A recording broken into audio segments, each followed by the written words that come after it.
So let me get this right. God called you to Tasmania. You were on a six-figure sum. You buy a business with the intention of maintaining that lifestyle.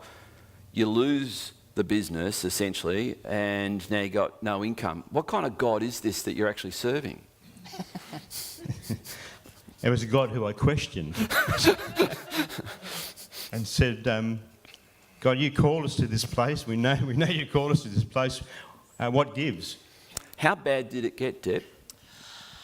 It took 12 months to really get it. For the first 12 months, we're questioning God, and it's like, God, we did this out of obedience. We came to Tasmania out of a call from you. We believe we were meant to be here, but why? And we kept asking why. And until we got to the point where it was like, why is not the right question. And so after 12 months, because we were a little bit thick, but after 12 months, we really got to the point of like, we just said, look, are we called here? And the answer was definitely yes. Is God a good God? And the answer was definitely yes. But do we understand what's going on? And the answer was definitely no. But what we did say to God at that point was, God, we know you called us. We know you're a good God. We know you love us. But we don't understand what's going on. However, whatever you're doing in us, just do it. And at that point, we really surrendered and just put a stake in the ground, because a good thing will keep you till the honeymoon's over, but a God thing will cause you to put a stake in the ground. That's what we did. And did our circumstances change? No, but we changed. And we dug into God, and we discovered a God we never knew before.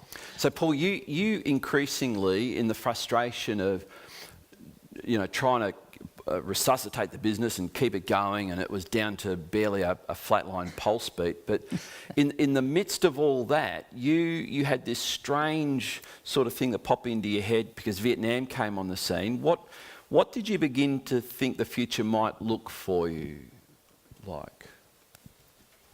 Good question. There was a growing passion for Vietnam. Something was happening. When the Lord called us to Tassie, we knew we were always called a mission, and we thought, Tasmania, why are we going to Tasmania? But that was what we call our Bible school of life, and so it really things change. Where now this has not happened to anybody here. No one has ever got angry at God, but I did. All right, angry at God. Angry at God, but as Deb shared, I mean, we just said, God, whatever you're doing, do it. And there was a shift, and it was, God, you're doing something. And so it was a matter of how long. Okay, and it was almost, it was all flatline. There's hardly a pulse in this business, and we'd actually gone even into debt at that particular point, sucked all our money, went into debt. But it was like, there will be an end to this. But in the middle of all that, all this stuff that was happening, I went to Vietnam again.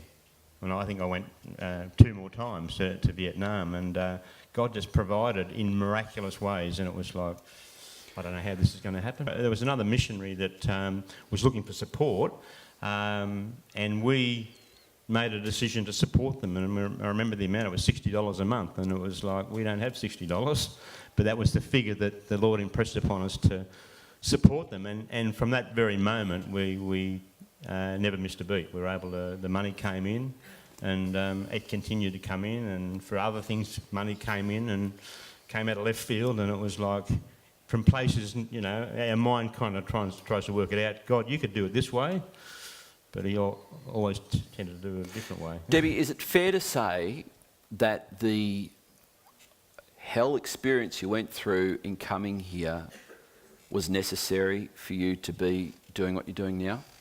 I would say 100% yes, because you dig deep wells when you're in a place where there's nowhere else to go, and I think those wells resourced us so that would launch us into what we do long term. Because when we got to Vietnam, just because you're in a call doesn't mean it's all wonderful. And when we got to Vietnam, there was challenges there, but the things we learnt through the journey of Tasmania anchored us even more when we got to Vietnam.